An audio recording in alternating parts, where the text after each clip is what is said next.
These aren't the only 5 by any means, right? Happy 5 Fact Friday. 5 Fact Friday. I'm Charlie Lambden, and it is 5 Fact.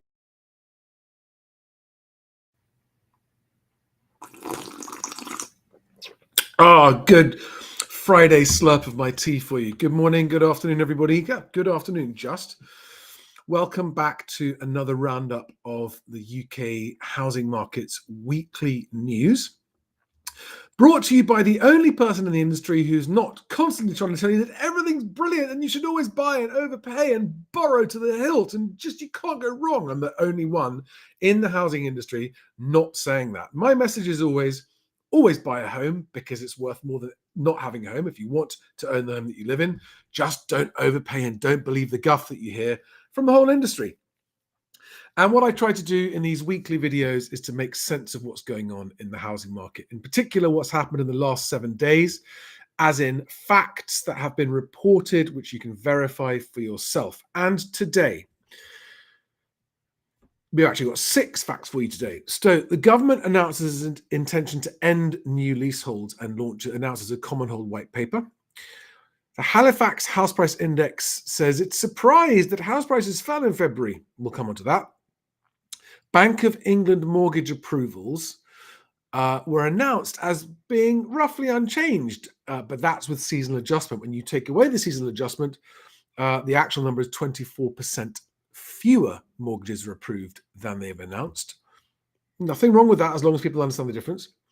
The number of new homes that got planning permission last year was the lowest in 10 years. Which spells disaster for Labour's housing target of 1.5 million, but I think doesn't matter for reasons I'll come on to. The median price and best agents' monthly house price, asking price readout, the median asking price of homes that are going under offer, the ones that are selling, has dropped £15,000 or about 5%. And lastly, the number of landlords selling properties in January jumped 50% compared to January before and was double the year before that, with 17% of all new homes coming to the market in January being former rental properties. Lending credence to the fact that there is a big sell-off of landlord properties. How's everybody today? How's everyone's week been? Where did this week go? Is it really Friday? Can it be? Say hi if you're watching, and let's get into these individual things. So first and foremost, we've got, I'm going to do it in reverse order there, what I just did. Landlords putting properties up for sale. So this is an exclusive article in This Is Money. Okay. Spike in landlords putting properties up for sale as tougher rules and mortgage hikes and taxes bite. More than 111,000 rental properties disappeared from the rental market in 2024. And a lot of people go, well, they don't disappear. They're still there. They don't evaporate. They don't vanish out of thin air. They're still there. They're owned by someone new. Yes, but in terms of actual rental supply, it has been dwindling. And there's the graph showing the percentage of new properties that came to the market in January over all those last years. So there it was, 11% last year, 17% this year. So it's a big, big jump, and it's the highest in the last 6 years in terms of the proportion. So landlords are selling up. Now, some of you will be happy about that. Some of you won't be happy about that. It means different things for different people. Every time a landlord sells a vacant property that gets bought by a first-time buyer and becomes someone's owned home, provided they didn't overpay, that's a win. That's a good thing. Every time a landlord sells their rented property to another landlord who arguably might be in a better position to be a landlord, that's a win, especially if the landlord sells the property with a tenant in situ. Every time a landlord is forced to sell because of legislation changes, and that leads to their tenant, a good tenant, being evicted and ending up homeless and in temporary accommodation, that's a very bad thing for everybody, not just for the family or the household that's been made homeless, but for the government that has to pay for their... No, I didn't. Rich. Did I forget to start the YouTube stream? No, I didn't. There was a weird glitch. Is it not streaming on YouTube? That's very weird. That's very weird. That hasn't happened before. I'm not sure what I can do about that. No wonder there are far fewer people than usual. What can I do about that? What can I do about that? I'm not sure there's much I can do about that, other than upload this to YouTube straight afterwards. That's what I'll do. I feel terrible. All the people expecting on YouTube aren't getting it. Never mind. Let me crack through these, and then I'll post it on YouTube. Thank you, Rich, for coming to X to tell me that. And for those of you watching this on YouTube afterwards, apologies that this didn't go live on YouTube. I got no idea why it didn't go live on YouTube. It's scheduled in my YouTube lineup to go live on YouTube, but it isn't live. Never mind. Onwards. So that's fact number one. Record number of landlords selling up in January. Fact number two. The median asking price of homes that are showing as sold has dropped from £315,000 to £300,000. There could be a number of reasons behind that. I'm not going to go into them now, but what I will say is that this is on Best Agents data. So Best Agent is my website, my national property website, and it's the only one where we have 100% of properties showing that are for sale or under offer. And we give you the raw median and the raw mean of those asking prices, right? To try and give you a better indication of what's really happening in the market. And there's a 40 grand gap between the median asking price of properties that aren't selling and the median asking price of properties that are selling, right? £40,000 gap there. So that came out this week, and that's on Best Agent. Next up, the Financial Times reports the drop in planning permissions casts doubt on England's house building target. And the number of homes giving planning permission in England last year fell to the lowest since 2014, from the figures from data provider Glenigan show. Now, I wanted to point out something here. Critics of the commercial house builders who provide the vast majority of the UK's new homes say that these companies deliberately build slower than they could do to control supply and achieve higher selling prices. The industry responded by saying building rates are limited by buyer demand. So effectively they're saying, yes, that's right. It's agreed. We don't build stuff if people aren't buying it. They are in business. Everyone's got to remember this, right? House builders aren't government. House builders are private companies who exist to make a profit building homes. I'm not saying that's a good thing or a bad thing. I'm simply saying it's the fact. So don't be surprised when the people building stuff to sell it build less when fewer people are buying. But this is another sign of how weak demand is in the housing market and how high supply is. Okay, so the industry argues that building rates are limited by buyer demand and say that the solution is for the government to help buyers with a loan scheme similar to Help to Buy. Well, they would say that, wouldn't they? Help to Sell, as some people call that scheme. That Help to Buy scheme was one of the reasons that house prices got out of reach. So many people became so overinflated. It's a terrible idea. And I don't think they're going to do it again, the government. Thank goodness. Let's hope not. I mean, we've got the spring budget coming before too long. And there are no warnings of it happening, but I hope they're not going to announce a new Help to Buy scheme. But it wouldn't surprise me if they did. Right. Bank of England mortgage approvals data. So this graph on the screen now, and I've linked to it below if you want to go look at these graphs yourself. This is the Bank of England. And by the way, this, as far as we know, to all intents and purposes, this data is 100% accurate. It has every single last mortgage approved because the lenders are required to report it to the Bank of England. How much the approval is for and how many they approved, right?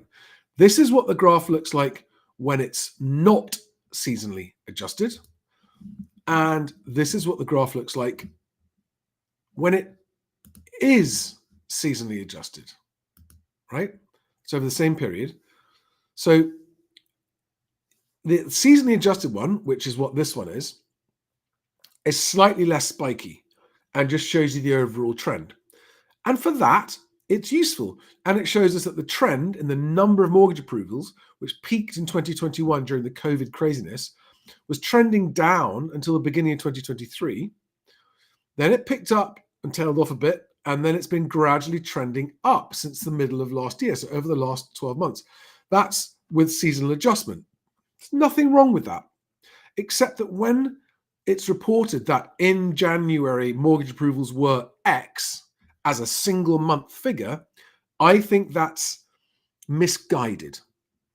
Let's not say misleading, because they do say seasonally adjusted, but most people don't understand the implications of what seasonally adjusted means. And so I think it's always important to look at both, right? And in this one, what we can see, this is the non-adjusted one. So this is the actual precise numbers. We can see that on the 31st of October, so in October last year, there were 72,000 mortgage approvals. And it then dropped to 63,000 in November, dropped to 47,000 in December, and then a slight uptick in January to 51,000. But 51,000 is a long, long, long way below 66,000 that was reported.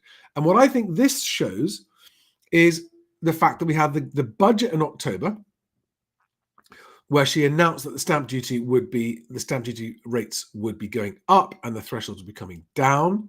And very soon after that, people realized, well, it's too late to start buying a house. We're not going to reach that. And people started to give up trying to buy homes, which is why I think the Halifax index is showing what it is today. We'll come on to that in a moment. And there's nothing to read into this. I'm not saying this spells disaster or doom or anything else. It's just, if you really want to know what's going on, always look at the non-seasonally adjusted figures, which they never put out in the news or the press releases. You have to dig deep to find them yourself. And I've put a link below so you can go and dig out the tables yourself if you want to, if you are so inclined. Right, on to the Halifax. Okay. Special welcome to all my new subscribers, and especially for my new subscribers. All the house price indices are varying degrees of vague inaccurateness, okay? None of them is precisely right, even though it could be. The data is there, but neither the government nor lenders choose to publish the raw median and average data. Only the land registry publishes it, every last individual transaction, but you have to wait until something like 15 to 18 months after the transaction happened before you've got the whole or almost all of the data to look at the true overall averages. The ONS does not publish the raw averages. It has this convoluted, complicated calculation, which the Halifax does as well, its own version, which it calls an average, but it isn't an average. It's a hedonically regressed, mix-adjusted, weighted index figure. They use the word average to make it sound easy to understand in layman's terms, but it isn't an average. And they say here that the average house price was £298,602 in February. Okay. It's worth, whether you think that's right or wrong, it's worth noting that the land registry said, no, it's £268,000. Okay, so there's a £30,000 difference, or a 10% difference. And this is UK versus UK, right? The ONS is for the whole of the UK, and the Halifax is for the whole of the UK. It says there, UK house price, and there's a 30 grand difference. Now, all that tells us is neither of them is right? They're just both different calculations of an index figure, neither of which is the average price. Nevertheless, everyone reads this every single month, and so I always want to react to it. And sometimes it says it's going up, sometimes it says it's going down, but this is a small sample. So unlike Best Agents Index, my index, which has 100% of publicly available listings, from which we calculate a raw median and a raw mean. The Halifax does not publish its methodology, and it can change its methodology whenever it likes without telling us. So it can do what it likes, but it's also, and this includes Lloyd's and mortgages, it's a significant mortgage lender, but it's still a very small number of the overall transactions in the housing market. Okay, you're still talking about 7-8% of the total. So for Halifax to say that UK house prices are this is, I think, a bit rich.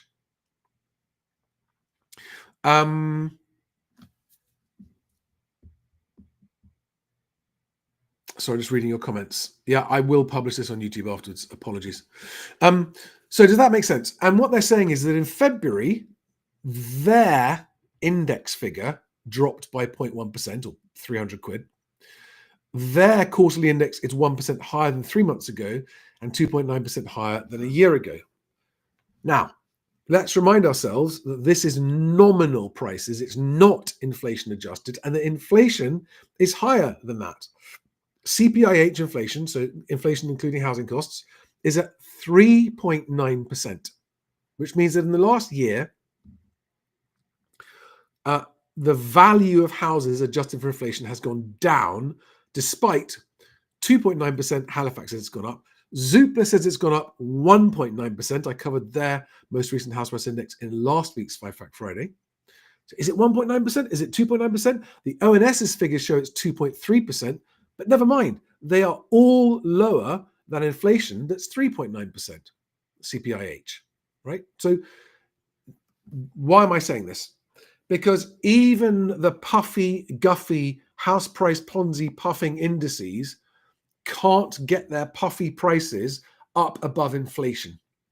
That means that property as a financial investment is putting money into something that is going down in value across the UK as a whole on average, compared to inflation. Which means good news for buyers, because as average wages are rising faster than house prices, it means housing affordability is getting better. Oh, excuse me. So this is good news for buyer, for affordability. It's gradually improving. Okay, affordability is gradually improving. I actually think affordability is improving faster than any of these things say. Although wherever prices are getting more affordable, it's house prices are weakening at a faster rate the higher up the value you go, right? So large detached houses, higher value properties, those prices are weakening much faster than first-time buyer type properties, which is frustrating for a first-time buyer. But nevertheless, at the moment, I think this is the overall least bad outcome. Okay, we're not seeing a crash, although I'm going to come on to the fact that I think that the potential... Guys, I'm sorry, I can't. You're all asking me why it's not on YouTube. It's just distracting me, so I'm going to hide the chat. The potential for significant house price correction this year is very high, I think. Supply is up and going higher. Demand is weakening because of the stamp duty deadline. The prospect of interest rates coming down and seems to have disappeared. Mortgage rates are expected to rise by the end of the year. Now, I want to just remind everyone of something else before I go on to the last final point, which is that it doesn't matter what's happening to house prices. Correctly priced homes always sell. If you are a seller who has told yourself that what you want is what you will get, and that number isn't in the realm of reality, you will not get that number and you will not sell your home, because you will not get more than the market will pay for your home by definition. Okay, you might want it, you might believe it's worth what you think it's worth, You just won't sell it for that. And refusing to sell doesn't mean it's still worth what you think it's worth, right? Refusing to drop your price means the market is below your price. That is a cold, hard granite fact that a lot of sellers do not want to hear, do not want to come to terms with.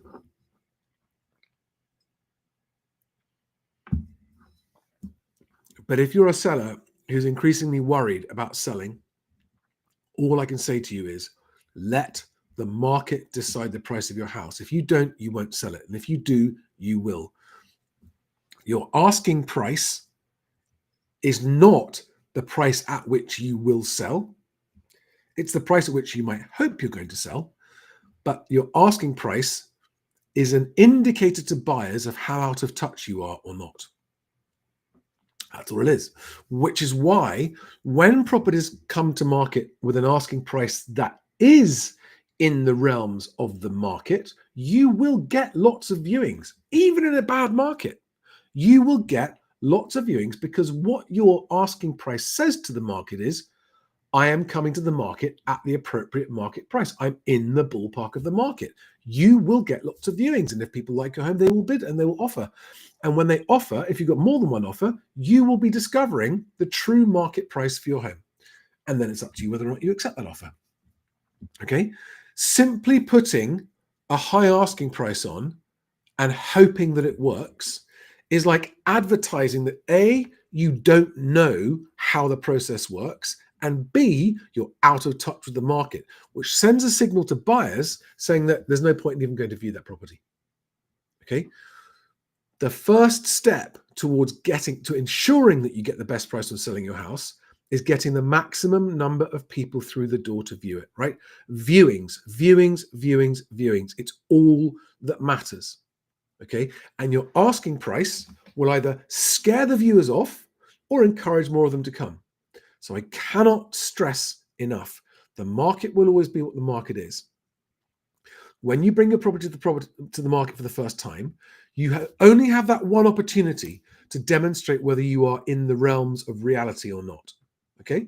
And if you come to the market with an asking price in the realms of reality, you will get more viewings. And if you get more viewings, you will get more offers. And if you get more offers, those guys are bidding against each other, not your asking price. They're bidding against each other, and you will discover the best price the market will pay for your home. And you'll discover it quickly. Whereas if you come to the market with a price which is optimistic and then have to drop it, all the data shows that you are automatically halving the chances of selling your house at all, let alone at the best price. And you're almost certainly going to end up getting less money for it, because what have you done with that high asking price? You've scared away the buyers.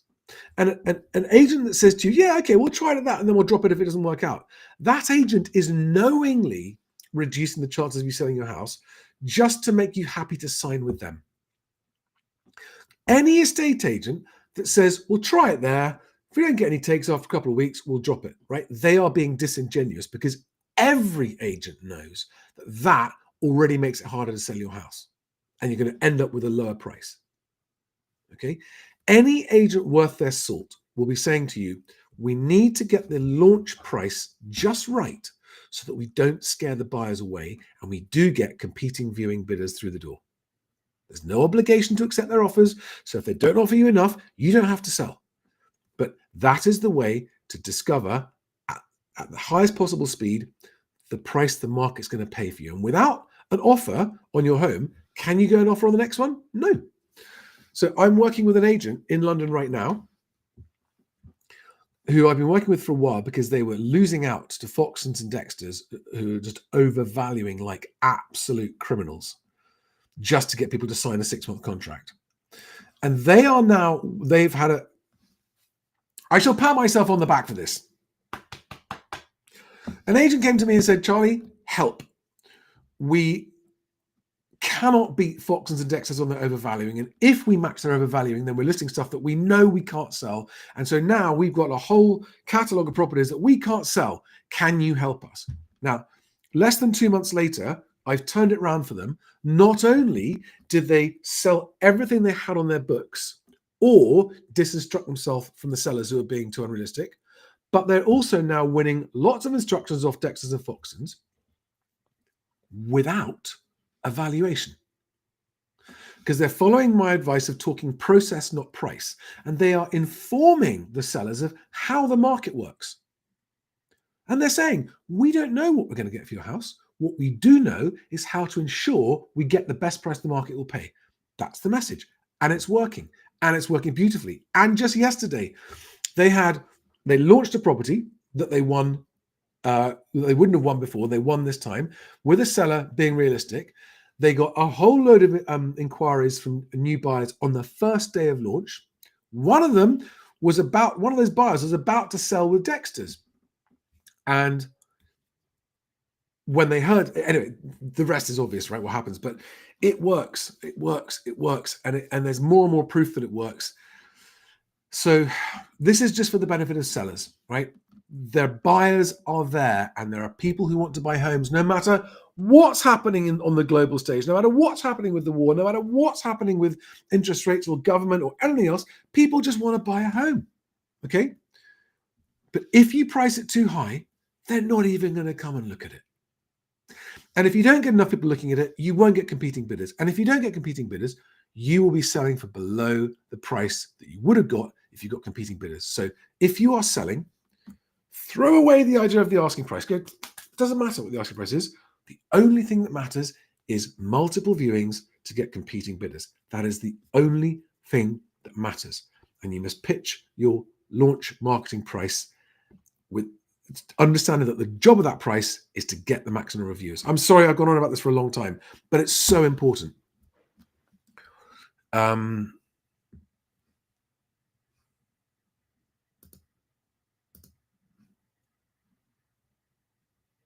Steph May says, you talk about agents overvaluing. Have you heard of conveyancers overvaluing? Well, conveyancers shouldn't be doing valuations at all. That's not their job at all. Do you mean surveyors? Can surveyors overvalue? Well, sometimes surveyors have a conflict of interest. If you go to an estate agent who's also a chartered surveyor and you ask them for a market appraisal to sell your home, and then you ask them for a red book valuation that you pay for, you will get two different numbers. So, Steph, yes, surveyors won't overvalue if you are paying them and they are a registered valuer, right? They won't do that because they can lose their license for doing that. They can get it wrong. They can get it wrong, but they won't knowingly overvalue in the same way as they will if it's not a paid for professional valuation, if it's just a market appraisal. But I cannot stress this to all of you enough, right? The more people that move house, the better. The more sellers that accept that the market is whatever the market is for your home will sell faster. The more buyers will get in homes, the more transactions there are, the better social mobility is. I'm on a mission to kill overvaluing. And that's why I push back so hard against people saying, oh, it's up, it's always up, it's up. And the ONS literally lying with their headline figures on year-on-year growth.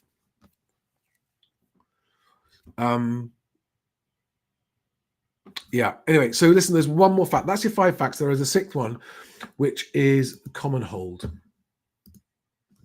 Now, for those of you who are affected by this, I recommend you follow the Independent Landlord, right, and get the free newsletter from Suzanne Smith. She's a regular guest on my live streams, and she put out this blog this week, the latest on the new Leasehold and Commonhold Reform Bill. Now, in a nutshell, the government this week said it's planning by the end of this Parliament to ban the sale of new properties with a lease. So you will no longer be able to buy a new home with a leasehold. What they're not doing is promising to do anything about existing leaseholds. And so the millions and millions of you who own existing leaseholds, this news is of no value to you whatsoever. But banning the sale of new leases is a step in the right direction, replacing leasehold with commonhold. That's what this article talks about. Now, Suzanne is formerly a lawyer and now a landlord. And in her blog, which is linked to below, she links to the government's white paper, so you can see that on the government website. And she says, the press release says this will involve the introduction of a comprehensive new legal framework for Commonhold by the end of this Parliament, after which new leasehold flats will be banned. This will make Commonhold the default tenure within 4 years. Bringing leasehold to an end isn't a simple task, and Commonhold isn't an easy fix. This is why the Commonhold White Paper concentrates on making it compulsory for new developments, and they are still working on an easy way to convert existing leaseholds to Commonholds. And the blog, it goes on in a lot of detail about all of this. So if this affects you, then I recommend you go and have a read of Suzanne's Suzanne's blog there. Right. I know we're not on YouTube. I've still got 400 of you. Most of you watching on X. Some of you watching on the Best Agent YouTube channel. And some of you watching on Instagram. Some of you watching on TikTok. I'd love to know if it is live on Instagram. I forgot to click the go live button on Instagram. So do we have any questions from anyone watching this, especially if you're watching on X? Any questions? Otherwise, if not, don't forget, you can listen to these live streams on audio podcast. Just look for Moving Home with Charlie wherever you get your podcasts, Spotify, Apple, it's everywhere.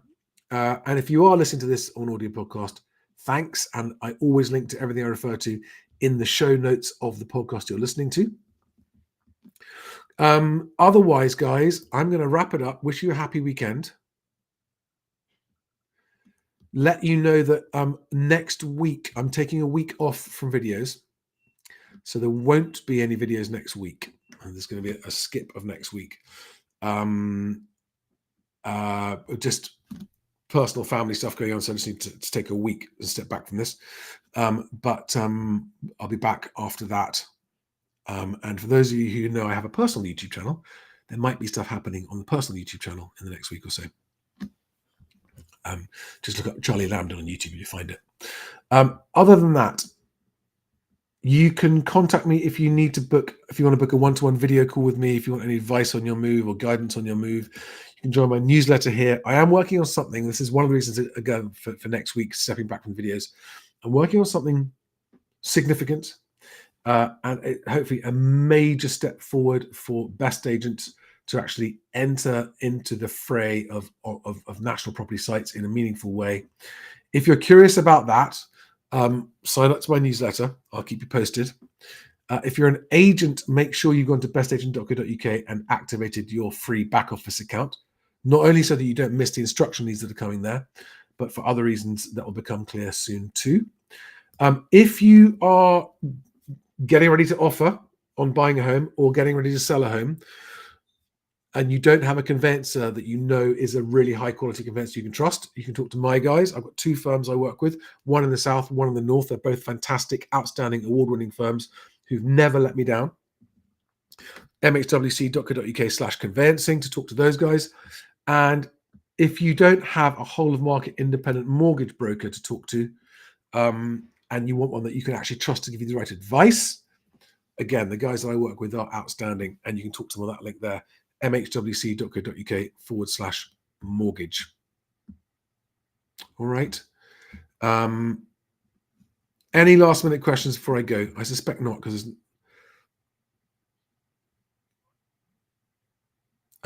so Sandra Anani on LinkedIn, Al Smith on LinkedIn. Hi there. Thanks for watching on LinkedIn. Thanks to all of you watching on X. T-Gaz on YouTube. Thanks for watching on the Best Agent channel. And the rest of you, I will see you soon in another video. But in the meantime, hundreds of videos. In fact, I'm coming up on nearly 1,000 videos on this channel. So there's something for everyone. Good luck getting your exchange done before the end of March if you're looking to beat the stamp duty deadline, both buyers and sellers. And remember that if it is getting close and there are wrinkles, cooperating, being reasonable and cooperating increases your chances of getting ahead of the deadline. Sticking your heels in and being stubborn increases the chances of you missing the deadline. Have a good one, guys. Have a great weekend. See you soon. Bye-bye.